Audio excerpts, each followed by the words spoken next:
So everyone, and welcome back to some more FGO Thirstday, and today we're starting off with Frankenstein, the ultimate energy-saving device. Oh man, it would be it would be nice to just plug in, to recharge your phones and all of that. And Frankenstein, I would say right away, I like her. She's a sweetheart, isn't she? I like her. Though to be fair, Frankenstein is actually not their real name. They actually had no real name, because Frankenstein was the creator, Victor Frankenstein, and the creature was simply called, well, the creature or the monster, and never got a name.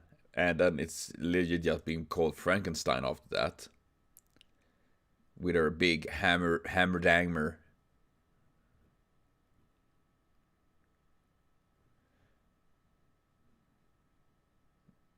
It looked pretty nice. Though, of course, she doesn't have much of expressions. We don't see much because of, yeah, the most. This is pretty neat. Oh. She had two different eyes. I don't remember that. I think we saw it at some point, right? I just forgot that. But that's pretty nice. I really do like that we get to see this, the different angles and the different, see more of the design around her outfit and all of that. That's a really, I said I love that when we get to see that on servants. That it do so much. Frankenstein Berserker. Frankenstein depicts a nameless Frankenstein's monster. See, that's true. Literary work, Frankenstein or the modern Prometheus. Europe, chaotic neutral. Strength C, endurance B, agility D, mana D, luck B, NPC. NPC, eh? Okay, so she has pretty good stats.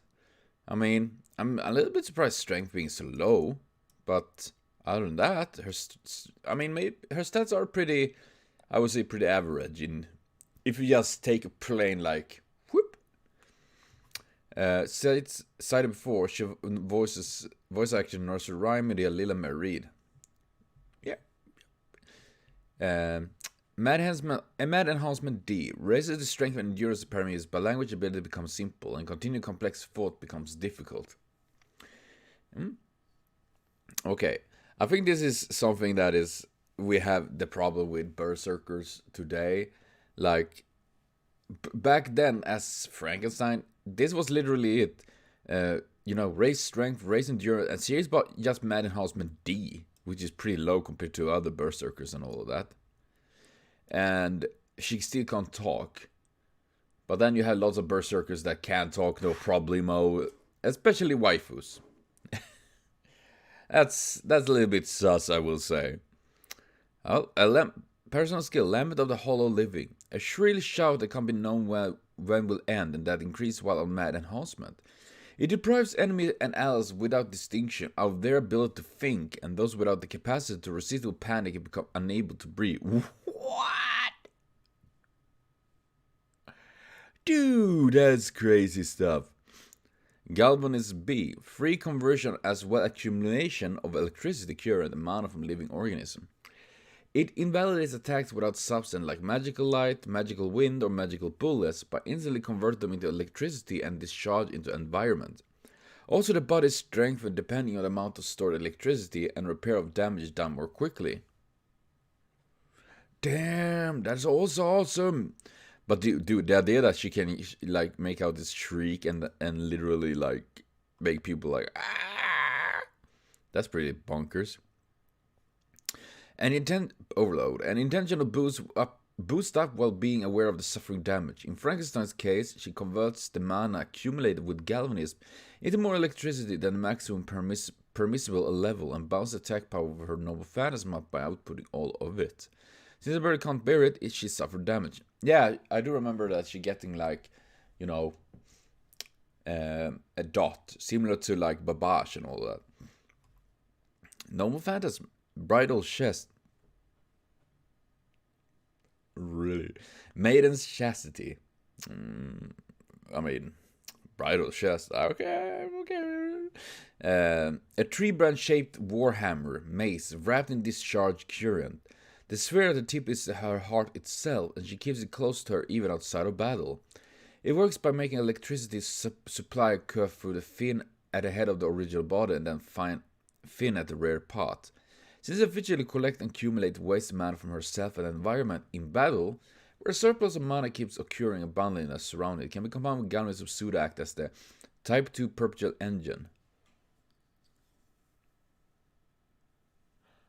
The true name release won't happen, FGO. What?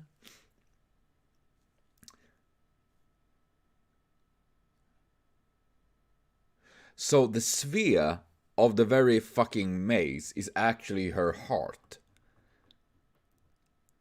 That thing is her heart. Ooh. And she using that as a weapon? Man, talk about heart attack. That is pretty bonkers. I mean, in a way, I guess, you know, you can trick people because, you know, in general, you don't attack their weapon. You try to attack them. So even if she, like, pierced in the heart, in her chest, like, ah. Oh. And she's like, sucker. No! I can see that happen. Blasted Tree, Lightning Tree of Crucifixions. That's the MP we know, that I've seen. Blast Tree, a full power discharge occurred by thrusting maiden chassis into the ground. Yeah. And removing all the limiters. It pours down with the silhouette of a towering big tree, a diffuse humming thunder. Shocking. Even the enemy is standing alone and at a short range. It can be activated even without main chassis, although it controls through limiters its power when the cancel is overwhelming. But in the case that the user suspends their activity completely, that is death. This fun attack has a low chance of possibility of giving birth to a second Frankenstein monster, although she who has died can't see that result. Man. Dude. I kind of like the idea of it, actually. It's pretty cool how they're using the idea, because, you know, in the original stories of the monster, it was, you know, Dr. Frankenstein powered it up by using lightning, all of that. So, by discharging all that lightning, it's like she take her own life, but they have a chance to resurrect, well, or make the new Frankenstein, the new monster, by the same lightning. It's kind of cool. And honestly, I would actually like to see Dr. Frankenstein as a servant. I mean, we did see him at Apocrypha, as I remember. It would be cool, in my opinion. Personally, if she was to compare with something, it's gonna be a large breed dog that distrusts humans. There's wisdom, but she's a berserker anyhow. She can't convey her own feelings. Since she says a single word isn't average difficult, she seldom speaks. Her hobby is saving electricity, so wasting it is forbidden. Also, since her regulation of emotional control is not going well, there's time when she displays a ferocious personality. Yeah, I mean, to be fair, there's not much personality to get out of this, except, like, yeah, she doesn't talk much. She don't like, her hobby is saving electricity, which I guess is good, I guess, if you have a very bad uses of electricity. In order to become as human as possible, she draws near the master and learns how to be human. Although grumpy, she's a good girl servant that will respond to conversation properly if she sincerely gets along with you. However, in order to transmit will through hand signal and gesticulations, the mouse must improve their gesture skills. Oh. Well, good girl servant. I guess this is confirm wifeism. I'm just saying. Dialogue. No. With me together again.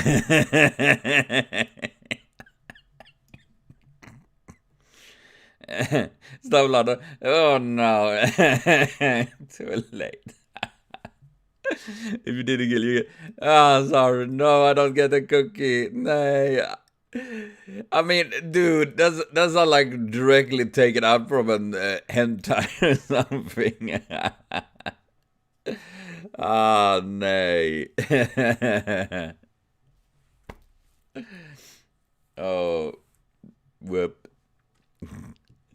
Original character in Mary Shelley's novel, Frankenstein or the Modern Prometheus, a nameless monster, man-made life form produced by Dr. Victor Frankenstein by patching corpses, in addition to the power of Thunderbolts. Also, fun fact, Mary Shelley would be a cool add as I will say, because Mary Shelley is considered to be the mother of all sci-fi, because her book, The Frankenstein and all that, well, or the Modern Prometheus, is considered to be the very first science fiction, you know? So she created, and also she was pretty fucking bonkers. If I don't remember wrong, she was like, she kept her husband's skull for like entire life after he died and all of that, and there was some. She was like super goth. She was a pretty interesting character, and that would be awesome as a 7. In my opinion, once again, a lot of more 7s. Yes, I won't. In the novel, she is scientifically cast monster, but in the work of Victor Frankenstein himself isn't fictional. He exists in someone as a man who made an artificial human by fusing alchemy and science. The purpose of creating artificial human was to recreate the primeval human Adam. That is, she who was summoned as a servant would cause as an Eve that would be conceived Adam. Dude, I would actually like to see Frankenstein with Fran, the monster, as male as well. However, that ended in a failure. Dr. Frankenstein made a failed work, a girl that displayed tremendous ferocity and couldn't control her emotions. The problem was that the doctor himself thought she was a helpless monster no one could lay hand on. And the Dr. Frankenstein, by no means a fool who lacked emotion and could only display a ferocious personality, escaped without acknowledging her. That's sad. The reason of her existence, the purpose of Eve, that is, becoming the mother of Adam, was announced by the doctor. But in order to do that, a companion was needed above all, and the only one that could create that companion was Dr. Frankenstein alone. I have a bad vibe about that. An interminable shades of drama. She announces that the doctor has responsible and the crime. The responsibility of having created her and the crime of having abandoned her. That's sad. Although the doctor refused by saying there was no way he could create 2 monsters in this world, the girl that he once established as a target exerted her ferocity and persistence demanded. She killed the doctor's family, but even so, the doctor, far from claiming revenge, ran away. Oh yeah, I remember that from the old stories. Why don't you hate me? Why don't you look at me? Following the runaway doctor, she went to the South Pole. In the front of the doctor, she chose death while fearing and rejecting the girl, finally despaired that she couldn't be human. That's why she entrusted the Holy Grail, to bring a companion to the world and make her human, though sometimes it's necessary for her to realize that itself is her encounter with the Master. Yeah. The entire actually story is really sad and messed up. I mean, everyone is like, oh, the monster is bad, but as we get here, like, literally the monster sought revenge for being created to be a monster by this man that, like, literally, you know what, fuck this, bye-bye, like, wee. And the monster would like, I always seek revenge. Brr. So, yeah. It is sad, but related characters. Maud doesn't know well the reason, but she seeks attention in one way or another. Ah, yes, I remember Apocrypha. Edison and Nikola Tesla. Loving electricity is good, but she wants them to conserve it. Babbage. Friend? Grandpa? Big kettle? Don't know. He's a funny, weird kettle uncle. And where is Moriarty? Moriarty getting dumped out. No, poor Moriarty is not even here to see his daughter go to school. That sounds weird, but you know. Coming from the illustrator, the Frankenstein is one of among the 3 patterns I proposed. At first, she didn't have a neck. What? A design in which the head looked like it was hanging down because of the metal fixture of the collar and ears. Noted about that difficult to see her eyes being mismatched in color and the heart being inside the maze were included in the initial draft. Thank goodness you have a neck in the end. That sounds like a very odd thing, you know, without the neck. I could see that happen though, but at the same time, like, well, man, like a headless horseman, like Lobo, like holding the head on her arm, like, or yeeted at people. That would be something. See what Potato says. Praise the neck, for necks are very useful. Well, true that. I like Fran. I like their take on her. I like how she isn't solely waifu material. She's interesting. I think the prophet could have dwelled more on her and the story. It seems oddly short. Cabbage is a cute big cat. Fran knows her stuff. Indeed. I'm curious on their take on a male Frankenstein. Yeah, I would love to see that as well.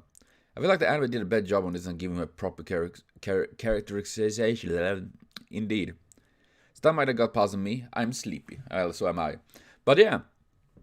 I like Fran. In Apocrypha, she was always one of my favorites because I just like her. She's cute and funny and all of that jazz.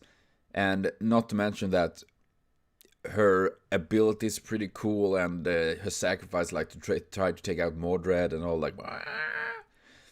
And then not to mention the summer race, you know, with she is teaming up with Babash and Moriarty. That's also fucking amazing. I just love that. And in general, I think she's a nice servant and nice character. Even if we haven't seen her too much in FGO, as I can remember. I mean, we've seen her in the event and all of that, but other than that, I don't think we've seen so much of her. And I do like her, and one day I hope I can get her as a servant, which would be nice. Though I would, as potato manager, it would be nice to see their take on the male Frankenstein monster.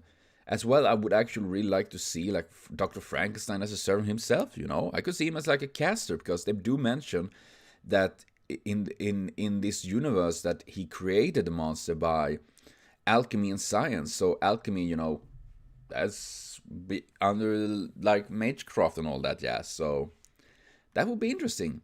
And also that Babash and who else was it? They mentioned that they knew, like, because that is the reason why they teamed up with Fran, because, you know, oh, you're Frank, you're Victor's daughter, like, we take care, we're gonna help you, like, and all that. So yeah, that's what I would like to see. And next is Arjuna. I like that. I love Arjuna. But yeah, Fran is a good servant. I think so. But yes, next up is Arjuna, aka misunderstood and misrepresented curry boy. Yeah, I really do like Arjuna, seriously. Especially after his animation update, where all his skills and all that, they're just so much better. And I don't understand the hatred he gets, really. I mean, the only thing I can imagine is because, you know, it makes me think on Quincy in Bleach, but honestly, that's not really a crime. And he has such pretty design. I really love the design, you know, with the, with the details on his coat and all of that, and then the orbs. That's cool. Ooh, that's a nice cloak. I love the cloak, man. That is so cool. And the bow itself is like funky, I say. Yeah, it have a big stabbery thing there in the front, like that gonna hurt to get stabbed by that. Arjuna, Mahabharata. I can't say that for shit. Mahabharata. Lawful neutral. Voiced by, Dantes? Damn. That's pretty sick, man. And I don't know so much about his story. I do know that his story is also involving Karna and all of that.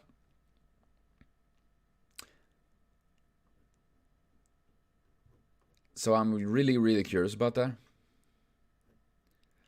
that. Are you naked? Are you naked? Can use that like code language. Let's see. Strength A. Oh my god! Constitution B, agility B, magic power B, luck A++. Nobody. Dude, his parameters is off the roof. Holy crap! My fucking god! That is some insane stattery. Yikes. Magic resistance C. Nullify spells that were done with a Shanto 2 verse below. Cannot defend against large-scale magecraft such as Great Magecraft and Greater Rituals. Independent action A. One is able to act even with the absence of their master. However, in a situation when one decides to use no fastman and the like require an enormous amount of magical energy to consume, backup from their master is necessary. Divinity B. Ooh, she has high divinity too. Whether or not as a divine and spirit aptitude or not, the higher the rank, the more they are treated as a mixed race, being in a physical divine spirit. Arjuna is the son of thunder of god Indra. Damn, I didn't know that. Holy shit. Dude, that's pretty bunk fucking damn. Personal skill Clairvoyance C. Connotes the good quality of one's visual acuity. It allows one to capture decent target and improve their dynamic vision. Also, it is possible for one to acquire clairvoyant abilities. By extremely concentrating at the time of shooting his arrow from his bow, he can manipulate his own sense of time.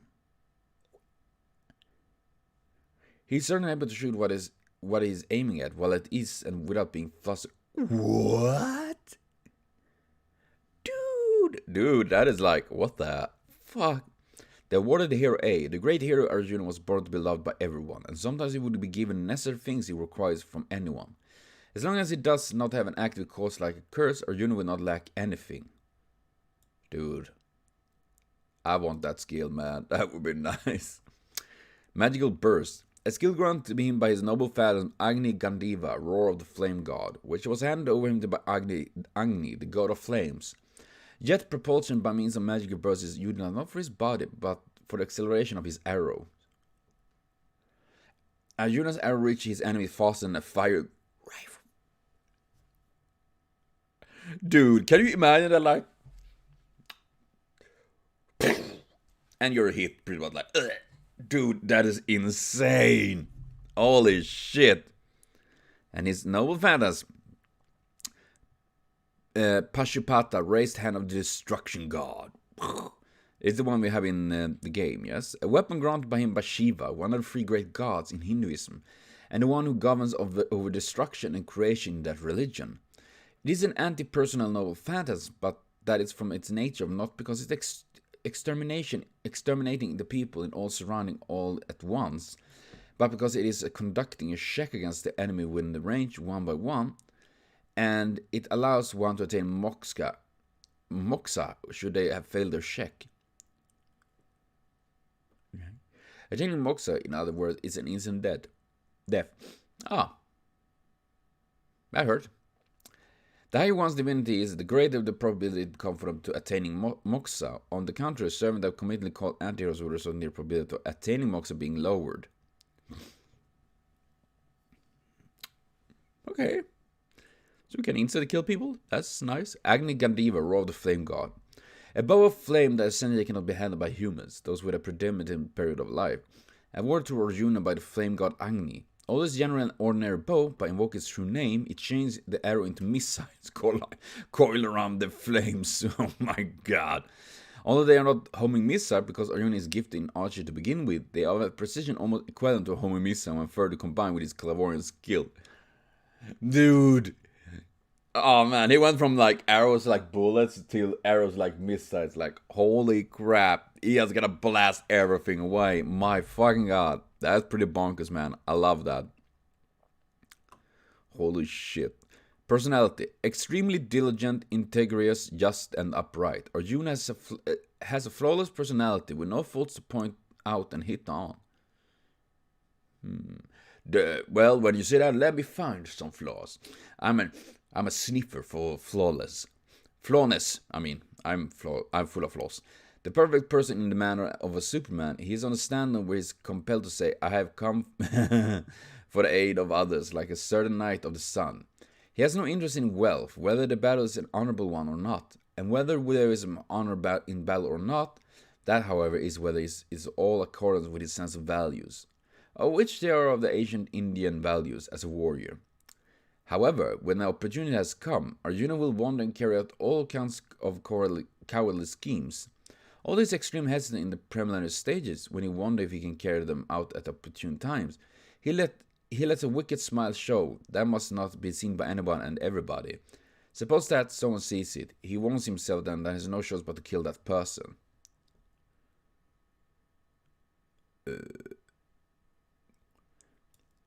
That is a stark contrast as we see here, like, oh, and then about, when opportunities come, Arjuna will wander and carry out all kinds of cowardly schemes. Okay, I didn't see that coming. Okay. Motivation attitude towards master. Fundamentally quiet, Arjuna openly follows his master like a butler, and to most masters he would also not show the slightest bit of pride and be like, even though they have us actually of royalty. However, if his master decides to take a grip to the point of attaining their servants through nature, like some common masters for instance, there's a likelihood where Arjuna isn't even willing to kill his master. No. Trust is not the only thing that can be gained by grasping the true nature of a partner. There's also a possibility of losing trust, surely from having grasped the true nature of a partner.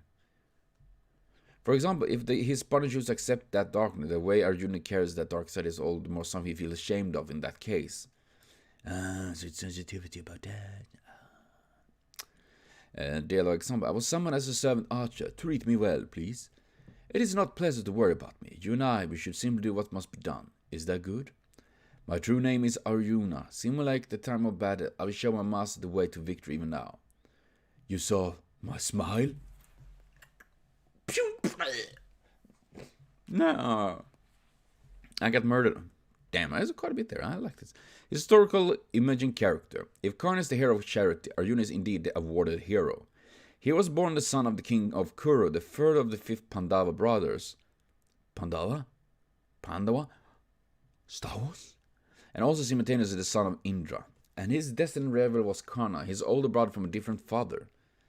Arjuna, who was certainly a hero where every aspect of him, from his caliber to his person, has enough faults pointed out and hit on, was expelled from his country with his older brother being defeated in a gamble. Already at this moment he had a premonition inside him where all this would be an inevitable confrontation with Karna. Because one can see the Karna looks up to Duryodhana, who scouts the 5 Pandava brothers, his arch-enemies, as his father. Every time Arjuna thinks of Karna, he shudders as it appears that he was seeing himself reflected in a mirror, and then, with that being plain to see, he becomes frightened. Okay, that's man. Furthermore, the reflected expression is similar to one possible seeing through everything about him completely. In my heart resides Black Krishna. He loved his brothers and was loved in return. He loved his father and mother and was loved in return. He loved the people and was loved in return. And yet Arjuna finds himself staring at some place with those eyes that had grown cold. How terrifying. My darkness is terrifying. I differ from Karna. He, while cool-headed, is the warmth that believes in the people. I, while quiet, have a resignation that is so far as desperate. Same one was that Arjuna had resolved to kill Karna, no matter what. Probably it was from the moment they had faced each other in the beginning. That time, why did Arjuna not even remonstrate his brother by expressing a single word for them when they were loudly speaking ill of Karna? Was it not because he envied Karna, who displayed martial arts that actually surpassed his own? Was it an ugly pet emotion? This Arjuna must not harbor such thing, for that is supposed to be the way he is, and thus Karna must not notice that reason. Man, this is pretty, man. Seems like you're going through a lot with all of this, you know? And I guess that's then why he don't want people to talk about, you know, understanding that, like, he's trying to ignore that, literally pushing away that all this dark thought exists. The discernment, if he exposed me, surely I without doubt would die in shame. I regulate myself. Thoroughly I continue to regulate. Consequently, the gods, my father, my mother, my wife, my brothers, they all loved Arjuna. If I'm not loved, I'm not even worth anything. Karna fell out of his chariot by the hand of his charioteer, who was his betrayer. Arjuna pierced through Karna while the latter was struggling to budge the wheels of his chariot, and as it did, that should not be done in the way of the warrior. Cowardly and fiendish, it is conducted not even as strangers to others and really spoke ill of. However, opportunities, they should not be limited to being taken when it comes by a second time. And above all, Karna, who was knocking arrows to his bow, was smiling. Of course, that was not a sneer to Arjuna. Although it was a smile of various emotion and reason, to Arjuna it was not seen as that. At this moment, Arjuna abandoned being a warrior, Kshatriya, that held great joy in battle, but became a mechanism with the purpose of finishing the war. Sure enough, Arjuna's bow shot down the sun. That was casual. Twang. Thus the role of Arjuna come to an end. Heroes behave as heroes up to them. They were heroes up to the moment they died out. Brilliant heroic tales. They finished brilliantly up to the conclusion. Afterwards, Arjuna as a holy man who perceived everything as still Arjuna, but his heart as a warrior was in a state of disorderly peace. Sure enough, that is one arrow to shut down the sun. Am I probably going to shoot at him once more? Man. Dude, that is one heck of a story. General Armament Gandiva. The bow that Arjuna always used, a bow granted by the flame god Agni. It's also the bow that brought down Karna. Shot through the heart. Connection with characters Karna. As already explained in accordance with the passage of this historical image and character section, no doubly destined rival. Rama Lama Ding Dong. The protagonist of the Ramayana, the man of the refreshing boy, is dazzling. Though it's unpleasant, can you not touch on the subject regarding the matter of my wife? Because there was various circumstances too. What? Commentator from Illustrator. Although I said that I'll probably decide to draw a Nobu of FGO World first for the time being. Of these two characters, I ended up drawing this one first, and in some respect, he's royalty performing like a butler. However, given that he's a flawless child, he performs flawlessly regardless. Still, my recollection of him was designed with such an image. Despite the tips of the arrow not being sharp, because they have so much power behind them, there was something like an image where the arrows are cleanly gouging and removing something as they are from a target, and watching him launch attacks with such a wonderful sound within the game. I thought, hey, it suits him, it's fantastic. Truthfully, his hand during the moment of employing his no fathom is erotic, isn't it? You mean the... But yeah, I mean, when you're shooting arrows like missiles, you don't really need them to be sharp. That's the thing with missiles. They're not really sharp, you know? They tend to be very blunt. It's not that kills people. It's a rather explosion. Oh my god. And let's see what Potato has to say. Wait, shit. Now I get Paco is talking about. Will you notice too? I think you Paco kind of souls. Maybe we are. Maybe. Have you seen me and Paco in the same room? No, you haven't. Arjuna is really cool, and it makes us a little attention he gets. I'm glad he got an animation up there. Same here. His personality is really cool too. It's not just two elements, but three, as how I see it. Two being a perfect hero that hides an evil side, and three being a perfect hero that hides evil and side and despises that side of his. If my understanding of this is right, Arjuna struggles because he feels so strict by the role that he has to play, that is a perfect hero, and despises the darkness that he feels like building up inside him. I love it. It really brings up so many questions and interesting insights. Moment I saw his parry for some reason, I made Lan say, these are premium stats. Pronouncing premium like Candy Crush and other divine, sorry. Seriously. I do like Arjuna as well. I mean, I don't know why he gets so much hate. I guess it's because people love Karna, and considering that he betrayed, like, shot at Karna and all of that, I guess. Otherwise, I think he's just really, really, really, really awesome.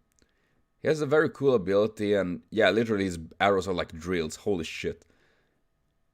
And he is a cool servant. I like him. I'm happy I have him, and he is generally awesome. And as Potato said, I think that it brings out an interesting set of his characters, that he is trying to be this perfect hero as he is the role he's been shoved into, and he hates that he have flaws, but he's trying not to have those flaws by being like, you know, not acting or thinking on them pretty much, and don't want people to think of it either. So yeah, I do like him. I hope we get to see him animated. I would love to see that. That would be fucking awesome. But yes, that is FGO Thirstday for today. Thank you everyone for watching. See you on, and we'll continue super great day.